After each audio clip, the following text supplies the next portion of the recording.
Yo, what's goody, bro? Yo, you know, it's the bees out here. It's crazy. We in Harlem. You already know what it is, man. Yeah, man. I'm just happy we getting back to it. Yo, you know, we got the club, you know, calls the people's up. Got the Harlem Haberdashery. That's a good look. You know, Yes, sir. regular, Look at my degular. You heard me? What's goody?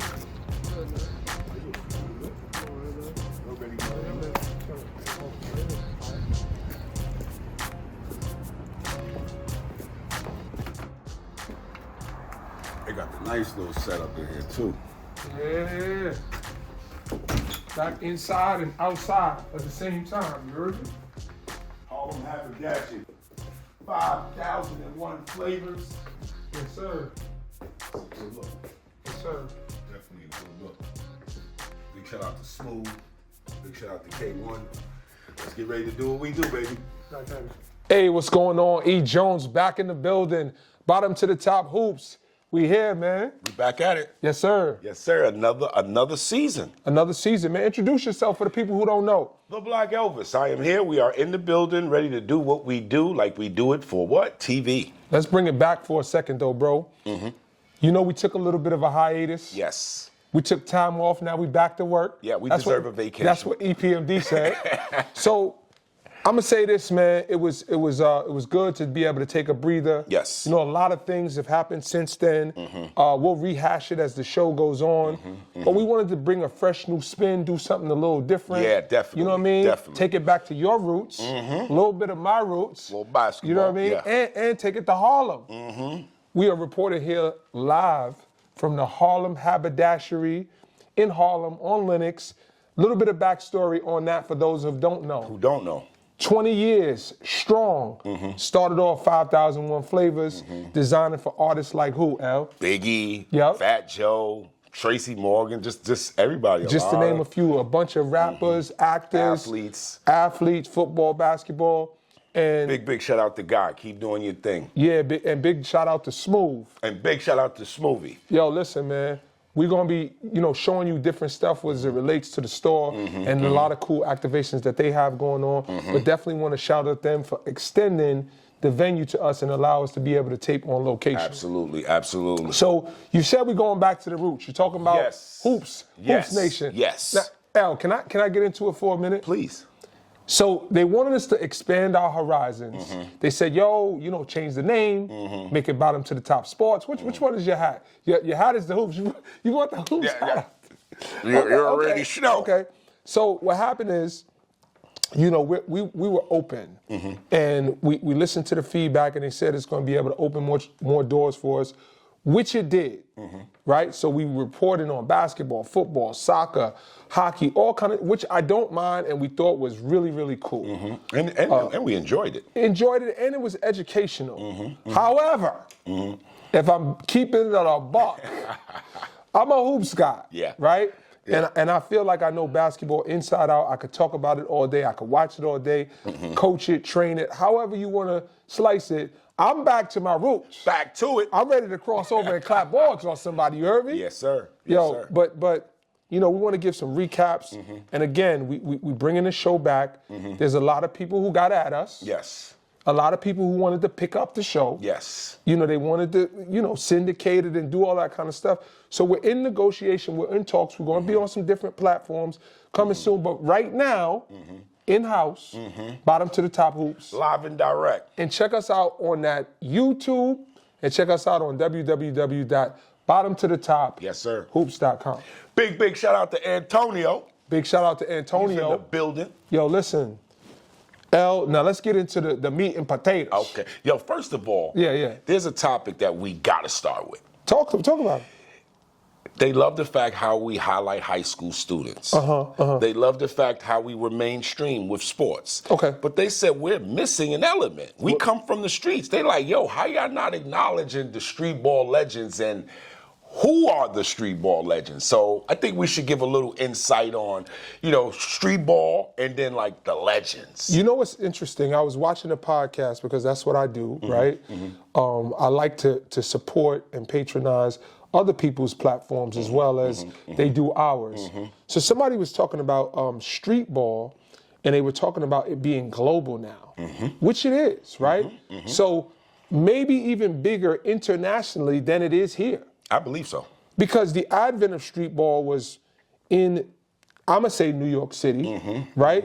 Street ball is anywhere where it's outside and it's basketball. So we don't really know where it originated. But when we say street ball, for the people, they thinking when New York, Rucker, So yes, it could have originated anywhere, just like the peach basket, Dr. James Naismith.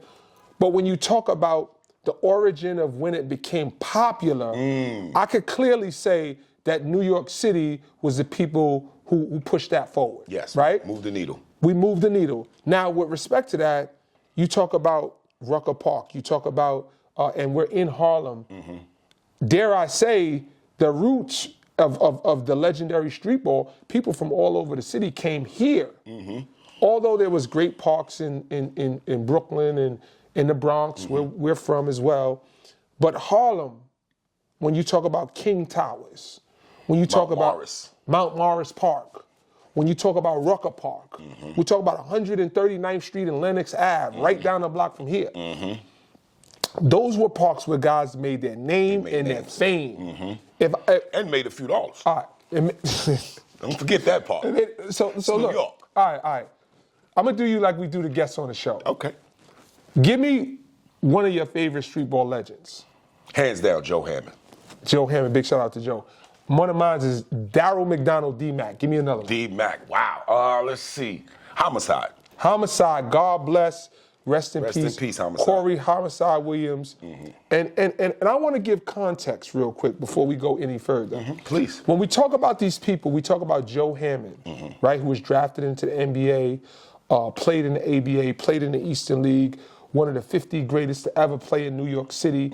That's what people have voted on as reported in the Slam magazine. Absolutely. You talk about Corey Homicide Williams, MVP of the Australian League, the NBL, a broadcaster, had his own sneaker with K1X, was the last cut of the Toronto Raptors. So there's history. Daryl McDonald, Texas A&M, also played in the NBL, legend over there, coaches over there now. So these guys are not like street ball legend who just did it around their block. Yes. A lot of these guys took their games from street ball, like Corey Williams. He was, matter of fact, down the block and around the corner is the old Rice High School where he went, and didn't even play on the varsity A team as a high school player. Wow. Went to school in Alabama, right? Played out there and made his name, and this is his words, not mine, in street ball. That was his NBA. That's a quote from him. Street ball was his NBA, right? And you take a Rafer Austin on and off at Cardoza. Yes. But came out to Rucker, got noticed, put him out in Fresno. Jerry Tarkanian said, "You coming with me?" The rest is, that's my guy too, man.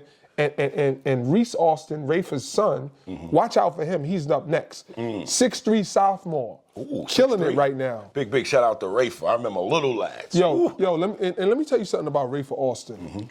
Skip is one of the dudes who always has been friendly. He's always been real, been authentic, accessible, and he never switched up. Yeah. Right? Every time I see him, it's always love. We reach out to each other. We ain't best of friends and texting each other all the time, but it's genuine love. He needs something, I call him, he called me, whatever it is, right? And it ain't never, yo, I see you, what's up, from across the street. It's an embrace. Yeah, it's always it's love. Conversation. I wanna point that out because a lot of the times people feel away. Yeah. I came up with you. You made it big. I understand you got a new circle, you got bread, you got resources, but like that acknowledgement to let people know, like, I ain't forget we played biddies together over here, and you just head nod or say what's up or keep it pushing. Dudes is men and women of their own stature anyway. They're like, all right, cool, it's whatever. And most people are begrudgers. Yeah. They ain't never gonna talk to you. They no like, more. word? All right. Cool, I got, that ain't me. Yeah. And Skip is never. That's me. I'm sorry to say it, folks. Move funny with me. All right, beat it. So you said you get one time with you. Oh, not two. Two? Depending on the relationship, the extent, the time we've invested. And if I know you, you might call somebody and be like, yo, or text them like, yo, it's kind of funny, man. What was my number? Get out of here.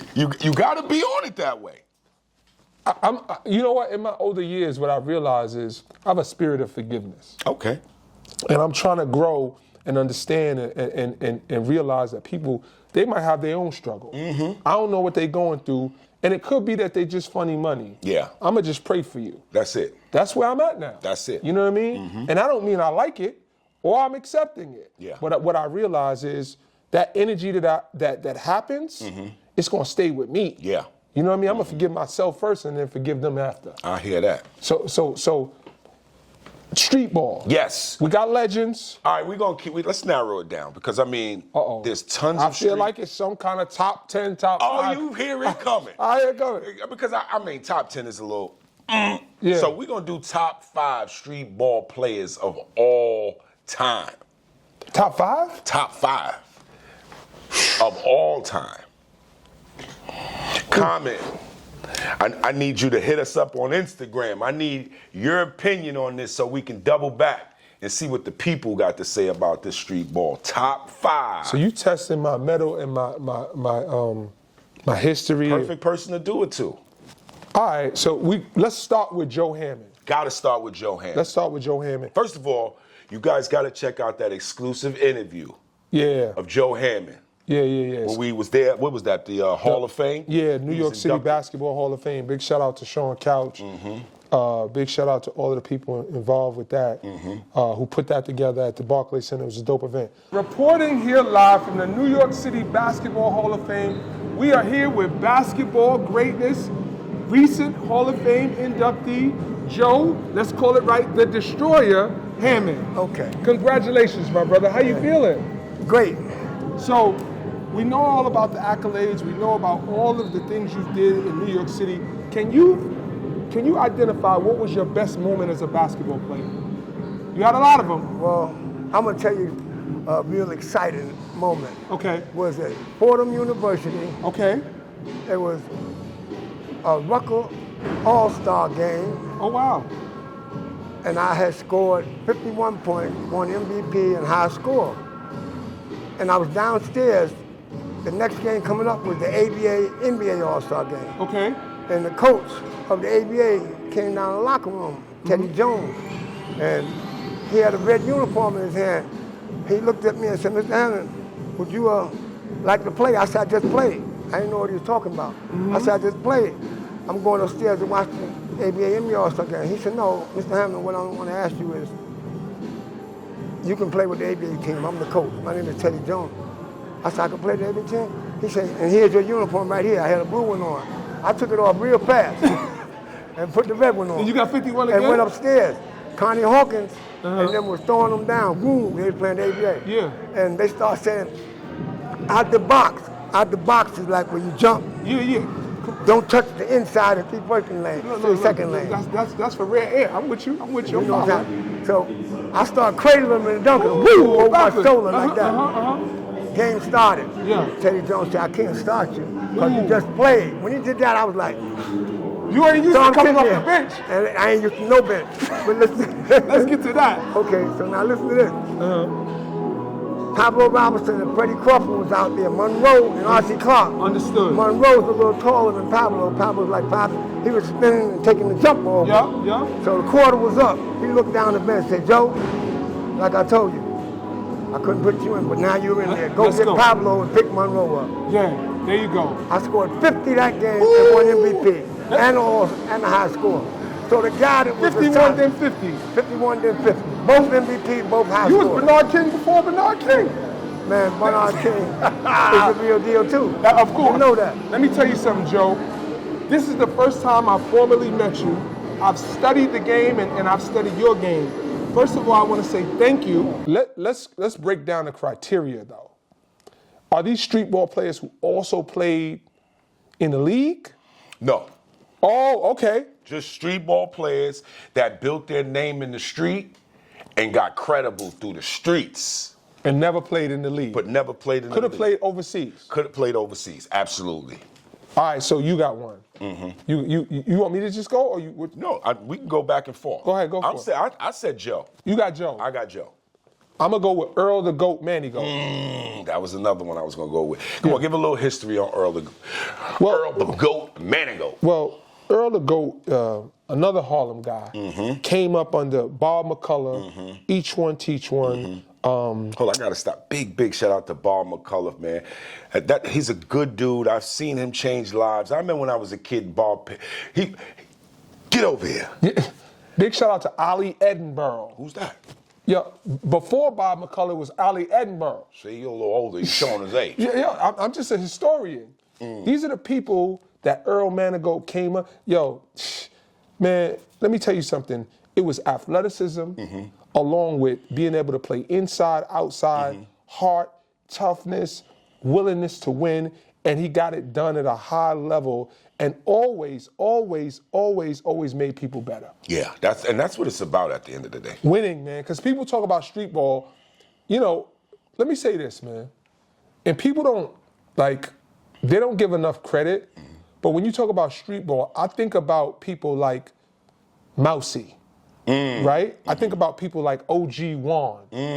I think about Leonard. And people don't give Leonard credit, but he was one of the first dudes coming out there, bringing the young boys out, future pros, right? Malik Sealy, he was bringing them outside before dudes really, he was introducing the next All-Americans to the public and got the name in street ball. They already had the name on the Adidas and the Nike circuit and all that. Absolutely. But Leonard was bringing them outside, and like you said, may give him a couple of dollars. Big shout out to Malik Sealy, rest in peace, one of the best to ever do us, BX finest. Yes. To that point, I got Earl Manigault. Who you got next, El? I'm gonna go with the animal. Ooh, Richie Adams. Richie Adams. Ooh, man. So we got a lot of wings and bigs right now. So we gotta get some guards. Yeah, absolutely. So I'm gonna go with another coach too. I said Mousy, I said Leonard. Big shout out to OG Wan and Fat Joe. People don't realize Fat Joe is really a basketball dude. Yeah. And although Mousy was the head coach, Fat Joe was on the sideline coaching. Yeah. And he helped to push the culture forward. Yes, he Bronx definitely dude. Love what's happening with him now. Super momentum. Big shout out to Fat Joe. Well, first of all, I like this. I like how he's diversifying his portfolio. Yeah. You know, and he's growing. You can see the growth in him. And rest in peace to Percy too, man. That was a little disappointing to hear that. And I know that's Joe's guy, man. And we're praying for Percy family. Yeah, man. And all of the fallen soldiers and the people we lost, man. Chubby Baby from Atlanta, man. out in Atlanta. Yo. Yeah, man. It's just been rough. That's why health is wealth, man. Health is Gotta wealth. take care of yourself. What good is the money when you can't buy health? You can't enjoy it with good health. Yeah. Yo, so we got three right now. we got three. This one could be controversial. Uh-oh. However, it's so tough, Al. It's so tough. I know it is. So I'm gonna take into account winning, impact. I'm gonna go. Woo! I'm going Master Rob. BX. I'm going Master Rob. I'm going Master Rob, L. 5 ever. I'm going Master Rob. Might have to be a go. And the reason I say that is because when you look at what Rob did in street ball. Yo, people don't realize, man. Rob played at the University of New Orleans. Rob played. Oh man, I'm forgetting so many people, yo. Rob won championships with Flavor Unit and the Posse. And Rob, and I hope I'm stating that correctly. I believe he was on that Posse team that won the championship. And Rob was he went from 39th to 55th, and not a lot of people were still hooping fast forward that longer period of time and had that level of effectiveness and consistency. And whoo, man, there's some guys that didn't play long enough, but I got one more, man, and then I got a bunch of people I got to name. Okay. Go ahead, you go. It's on me? It's on you. Okay, you said Master Rob. Let's see. You need another guard. We got to have a guard. I got the PG, so you got to get a scorer. Let's see. When you think of Rucker, we already said Homicide as a guard. Let me help you. Somebody who was tough. Somebody who took no nonsense. Somebody who couldn't shoot a jumper. Kareem Reed. Not Kareem Reed. Big shout out to Kareem too, man. Yo, Reem is up there. Reem is up there because his winning and his resume and his longevity definitely puts him in this conversation. You want to say Malloy? Malloy's in the conversation. That's my guy too. Big shout out to the future. Big shout out to Malloy's in the conversation. The winning. He was another one they brought out there early when he was in high school at Monroe, right? Went over to Utah State, killed out there, went to the NBA draft, and one of the biggest street ball legends ever, hustler, my dude, Malloy. But I'm gonna jump in there. Terminator. Terminator. Is he? That's another big though. We need some guards. No. Terminator's 6'3". Oh yeah. He's a two-guard with no jumper. That's why you said with no jumper. Got it. But he was a gladiator. And again, I don't know if Terminator is necessarily top 5. He's the first person that came to my mind because I'm thinking of a two-guard, right? Because you could put some of those guys ahead of him. But when you saw him in his prime, he was liable to get 70. And to that point, life was cut short, man. Pookie Wilson. The MVP. The Dancing Doogie. A-Train. Like, it was so many dudes. You know, A-Train is my heart. That's I was about to say, I don't know if he's top 5, but I was a kid and I was at 55th and I seen A-Train play. This was before I knew him. Yeah. And I was like, how's this dude just getting in the dishing? And it looked so easy. The best passer I've ever seen with my own eyes. Yeah, it looked so easy. Him and Master Rob probably. Yeah, Master Rob is definitely one of the amazing top passes. And I know a lot of people are going to say Pee Wee Kirkland, right? Pee Wee's in the conversation. I've never saw Pee Wee in person, but I've done my research. I know what he did in 55th. I know what he did prior to that. I know what he did when he went to jail. He was cooking in there, right? And Pee Wee was definitely a dominant player that people talked about, right? Yes. And big shout out to everybody who took the culture forward with and one. Yes. Right? Yes. Shane the dribbling machine. Ali Mo. Big shout out to Ali Mo. Oh, the Black Widow. He was a monster. My man, Headache. You know what I mean? These are guys who are in the conversation of really pushing the street ball culture forward. And I feel like a lot of people talk about it. There's a bunch of documentaries. There's stuff that you can research on it. But when I speak about it from probably a few perspectives. Yes. The first one is, I was there. I lived it.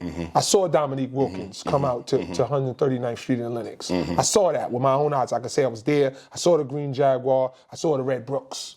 Right? I saw it. I mean, them good Brooks. Right? I saw, God bless, anti-gravity Chris Brooks. I saw him out there with the Brooks. Stu Barnett. I saw those guys. I saw Rudy, the guy who was in the Reebok commercial. Right? I saw all of these guys. Then I studied it, right? Because I was a fan first. I was there when Sam Worthing, my guy, was playing in the Rucker Pro tournament. This is before the entertainers. Big shout out to Greg Marius, right? For bringing the entertainers to us. Right? The entertainers followed up behind the Rucker Pro. So for those of you who didn't know, the Rucker Pro League was first at 155th, and then the spinoff was the Entertainers Basketball Classic. And Greg Marius brought that about, and he took it from, I believe it was Mount Morris to 139th and Lenox, and to the 55th, right? And the historians, if I'm saying it wrong, correct me, right? But to that point, it became popular, and then you started to see these guys get these names and these deals and these sneaker contracts. And I remember one year, I looked around the park, and there was banners all around the park, and it was NBA TV, and it was David Stern. Reebok was sponsoring. It was David Stern and Bill Clinton in the courtside seats at Rucker Park. Now there were chairs, like cushion chairs, and they had bleachers all around the gym, around the park. It felt like a gym. And it felt like a stadium. They had a big electric scoreboard. And then at one time they had a wood floor out there. And he was just like, every year you could count on something new. Yeah. So if we want to talk about people who push the street ball culture forward, I don't know if there's anyone who has done more for elevating the eyeballs and visibility and monetizing street ball than the late, great Greg Marius. Big shout out to Flowers Greg. given. Hey, let me just say this about Greg. When I go to tournaments now, there's a different feel. Okay. I remember going to 55th in its prime. Security. Yes. Organized. Yeah. No drugs. None. Now I go to tournaments, I'm getting high off secondhand smoke. There's Crazy. kids there in the stands. Yeah. And, you know, we got to do better as a people. Like, if you have a sponsor, we have to represent that way. Like, we understand we're tied to the street, and we can't really control what others are The going to do. laws and all of that. But what we have to do is, this is a place where it should be a safe haven. Tournaments, Hello. we shouldn't go to and have to worry about a shooting or a fight, because we're here to support and uplift those kids who's playing.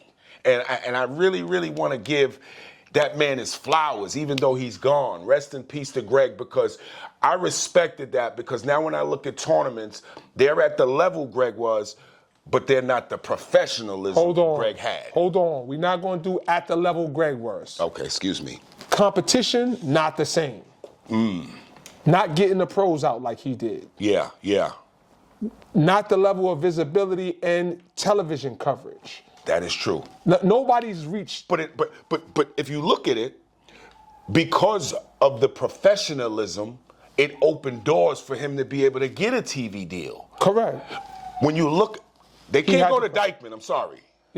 Listen, it's a like Dykeman has the red carpet of street. Big shout out to Kenny Stevens, right? Absolutely, he's doing an amazing job, man. Getting it popping up there. So they've redone the park, and they're the closest to what Greg was doing. Yes. In terms of Nike sponsorship, you know, streaming games, competitive games, but they don't have the consistent NBA presence, right? Everybody wanted to play at 55th. People choose to play at Dykeman. It's not like, yo, I'm going to New York, get me on a team. Yeah, that is true. Right? Because the level of competition was overseas, NBA, high-level street ball. You couldn't just be a random and get a jersey. Sometime I can go to a game in a street ball tournament and see a guy out there like, man, who's this? No disrespect to them or their talent. It was just, there was times I struggled getting on a team in 55th. Yo, big shout out to Damon Santiago when we played for Topps Auto when we was cooking out there with my man G Money. I did get buckets out there. He got some buckets. Look. It's a tournament out there. I played in it. Yeah. Dykeman, Orchard Beach, wherever. You know, shameless plug.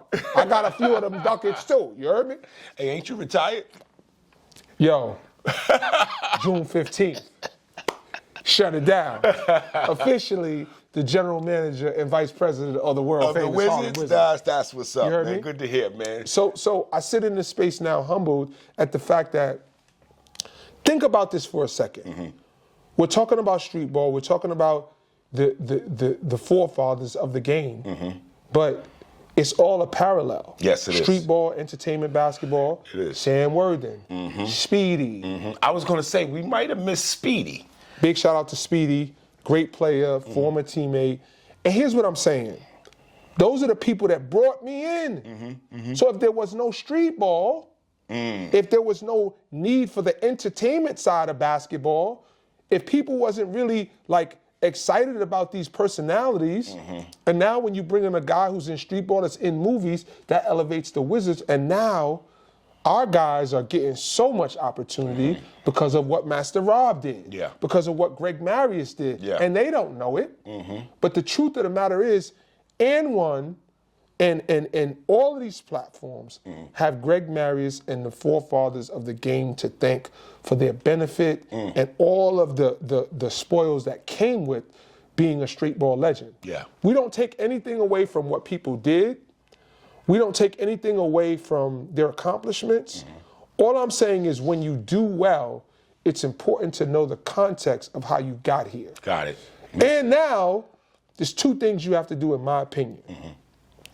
you have to go back and be grateful and acknowledge those people on a consistent basis. If you see them, if you can give something to, I don't know what that is. It's on you and what you're able to do. Yes. That's one responsibility I have. So I can't go up to Joe Hammond and see him and say, what's up? Yeah. When I saw Joe Hammond, I'm not going to sit here and say how it happened or what happened, but I made sure Joe Hammond was good, right? And if you ask him, he'll tell you. Yo, man, you wrapping us up? Good show. Yo, we back. I feel good. Me too. Yo, let me big shout out to D Jones, Jerry Ice, the whole team, City Legends. Make sure you follow at Eric Jones 1481 and at City Legends. Yes, big shout out to everyone who supports. Follow me at _black_Elvis. Log on to that YouTube page, YouTube.com/BcomTV. We got From the Bottom to the Top Sports. We got From the Bottom to the Top Hoops. We got BCom TV. All.com. All.coms. And make sure you support, like, follow, comment, subscribe. Yes, please. We need that feedback from this show too, man. No question. L, who does the biggest shout out go to? The biggest shout out goes to the man upstairs that opens doors that no man can close. Peace.